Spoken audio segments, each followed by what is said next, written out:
welcome to episode 54 of the Youth Squad Legends series with Chesterfield. Season has not gone off to a good start. Currently we're in 19th place, and this is where we bring in Posh Cutsy. Hello there, Posh Catsy here. Hello there, Posh Catsy here. How are you doing? The players are embarrassed at their early season results and train extra hard to make things right. All players gain 2 times experience this episode. Okay, toodles! Yeah, we've got to make the most of that scenario. On top of that, there was an episode at the back end of last season where player overall should have been increased but weren't increased, so that's been applied. We will be a little bit better, but will it be enough to start closing the gap on the Premier League teams? Here's Bournemouth's opponent analysis. It's a 4-2-3-1 wide, 4.5 stars. Not the best midfield. Quite honestly, not the best defence either. Tactical preset of wing play. Come on, Chesterfield. Up the Spyrites. This is the one. Which of these lads will sink? Which of these lads will swim? Over the next few episodes, I'm sure we're going to find out. Getting promoted into this league was almost like pressing the big reset button on the team. Our way of attacking has essentially been nullified, so we're having to try and develop different styles on the fly. And in defence, there's a lot less mistakes from our opponents, meaning that we're under pressure, raw killing, thriving in that environment. It's already gone to half-time with absolutely nothing happening in those 45 minutes. Just the raw killing heroics to talk about. We know in the second half that spaces will start to open up as our centre-backs tire. It's Alfie Hanford. He's probably going to have to be called upon again here. Rolicep struggling to close down. Big save. I really am struggling to figure out how this tactic's going to work with someone as immobile as Kjartansson up front. We just got to run around him. Let him occupy the centre-backs. Enos Jam does his thing. Chesterfield 1-0 up and winning a game in the Premier League. That was just the tonic we needed to get over the very dull first half of football. Not offside here. Alfie Hanford to the rescue. 13 minutes to go. There's some very, very heavy legs out there for Chesterfield.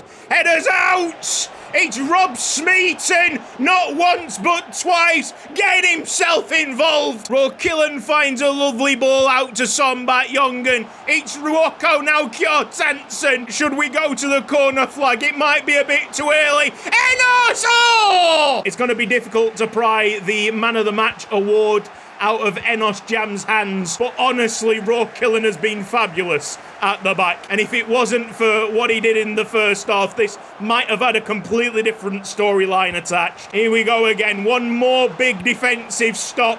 We'll take the long shot. Alfie Hanford's got that covered for days. The full-time whistle is about to go. Chesterfield have their first victory in the Premier League. A massive one against Bournemouth. Building blocks. I'm seeing sparks of championship Enos Jam. And when that starts going, the whole league has to be worried. We got confirmation that Dokok Chung is going to move to Southampton during the winter window. So that's in a few months' time. Next match against Leicester City has to be one of these winnable games. It's a 4-2-3-1 wide. They've lost all of their last 5 matches. The tactical preset is tiki-taka. There's one change in the first team. Shering Pem up front to add more mobility because we need to be causing the defenders a lot more problems than what we've seen so far. It's crazy to see how utterly inadequate this team is, even against the likes of Leicester City. We're just not even a match. It's just miracles at the back. I'm all for it this season. We're going to embrace it. Whatever gets us through, it's Enos Jam putting us 1-0 up against the Foxes. These are not tactics. This is absolute housery. We've got quite an advanced free kick that we take quickly. Here's Rob Smeaton. We've kept the pressure up. Soroman gets lucky. Not once but twice keeps the ball when he shouldn't. It's Enos. It's 2-0 to Chesterfield. Smeaton fizzes the ball into Jam. He's looking for a tasty hat-trick. He's gonna get it! Oh my word! What an amazing first half! Well Well, the story of Enos Jam and Chesterfield will be talked about as one of the single greatest carries in sporting history. On the basis of the first half, we should be struggling, and yet we go into the second quite comfortable. Ruocco to turn back. It's Jam nodding on to Sheringham. Oh! Now Sheringham getting involved. 4-0 Chesterfield. Everything we've taken hits at has gone into the back of the net. One of the most insane games I've experienced. Pull it back. It's Jam in the box. Oh! And where's the players back here, lads? We have kind of lost our senses. Killen needs to be closer to marking up. It is Alfie Hanford keeping a clean sheet for himself. Let's have the outswinger of Sombat Young and try and aim for Enos Jam here. It drops to Killen. Not a bad effort. Good save from the very quick snapshot. Let Andrew Sorman take a corner kick. That's it! Oh, keep it down. One more attack to see out the clean sheet. The legs are gone. Shot goes high and wide. Not very handsome. That's full time. Chesterfield have that clean sheet with a 4-0 scoreline. Jam's got his match ball. Insane performance all around, not just from this particular individual. I think what we need to do in this situation is encourage the Jam. Well, I did have it all planned to speak in glowing terms about Burnley, who are 5th place at the moment in the Premier League. After such a dominant championship campaign, that club seems to be going from strength to strength. Good on them. But the discussion has to be taken away from that, taken away from this save altogether, because I'm sure I'm not the only one who's distraught at the news coming out of Spain earlier today. The tragic loss of Diogo Jotto and his younger brother. It is so difficult to comprehend, especially what the families are going to deal with now and in the days, weeks, months, years to come. It serves as a very, very good reminder to us, the people in the same age range, the people that should have their future ahead of them, that every single day is a blessing, nothing's guaranteed, and we've got to make the absolute most of what we've got. From myself, may they both rest in peace. And I really do hope the family find some closure somewhere. We very rarely break out of the saves universe, but that is a very important message to get out. Burnley play in a 4-4-2 flat. The two lads up front are the major threat, but I think Alanga is the highest overall tiki-taka preset for Burnley. The world's gone mad. Judging by their form last season, and obviously the position that they take in the league right now, this is probably going to be a lot more difficult than the name Burnley suggests. However, we take positives from our performances. Start building Premier League foundations. Latotu studs up. What a player. Slides in. Gets all of the ball. Some of the man will remind these lads how to play proper football. Smeaton first to the ball. Jam goes for the skill move. Brilliant by Jam. Will not get the shot off. You see, that's what made him the championship player of the season last season, and not any of you lot in the claret strips. Go on, Jam. Edge of the box. Oh, he's feeling it all right. I'm leaving that open-ended because it might be me who's feeling it. The last couple of days I've been balling out on FIFA. Yes, Jam! Yes! Sombat Young to Sheringham. It's strong. Jam might have been offside, but I love the ideas. Got to be careful of any kind of counter-attack because, man, they do have the firepower up top. I think one of the strengths that we might be able to develop in this team this season is maybe to start being a bit opportunistic. When we are playing well, there's got to be this sense of striking whilst the iron is hot. And I do feel like the iron is quite hot right now. Can Saruman find some separation? Latotu's going to run into trouble. Smeaton aware of that danger straight away. Latotu back into position. Triangle passing can't get through to Saruman, who's been pretty isolated, yes. Killen, Rowley Sepp. A duo at the back. Simply no complaints about any of the defenders. Jam's going to knock it down. Oh! I talk about that opportunistic trait that we've got to develop. Moments like that have to find the back of the net. It's Sombat Young and clipping up. Go on, Pem. Get running, early shot. That is a fantastic slide tackle in the box. But it's only going to push us on further because that kind of space hasn't been offered up at all in the Premier League. Oh, brilliant by Jotto. Ruoko with a reverse find, Sombat Yongan. And now who's got space in the middle? It's the man they've got to be worried about. Wonderful pass offside. Oh, he is running shows. He's pulling strings. He does things that other players simply can't even fathom. 15 minutes to go. Bendanya's on the field for Burnley. I've made no substitutions. And I think with the right personnel coming on, we might be able to find a memorable win. I've got a twitchy finger on the centre-backs just because they're tired, but they're having an incredible stint right now. Limsoccer with the fresh legs down the line. Here comes a cross.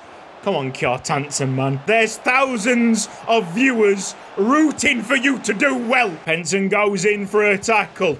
He falls over, doesn't have the strength to play in a position like right back. That might be a downfall. That might be a bad decision. And the two centre-backs with no speed can't catch up to Fabrizio. Bad substitutions. And I should have brought Bancroft on. Full time, and what I've talked about in this match, taking the moments when they come back to haunt us today. And maybe it's the special formula, the hidden attribute that I have to assess through the team to understand where we actually go, which players to develop, which players to trust, and which are the long-standing players to finally say goodbye to. Well, seeing Arsenal all the way down in 16th is a bit bizarre, but we do know how weird these tables can be. 4-3-3 holding for the Gunners. Midfield of 60. Tiki-taka football, gotta make the most of it. Opportunistic. It's gonna be Kjartansson leading the line, even though I can't see him scoring in a month of Sundays. Rob Smeaton.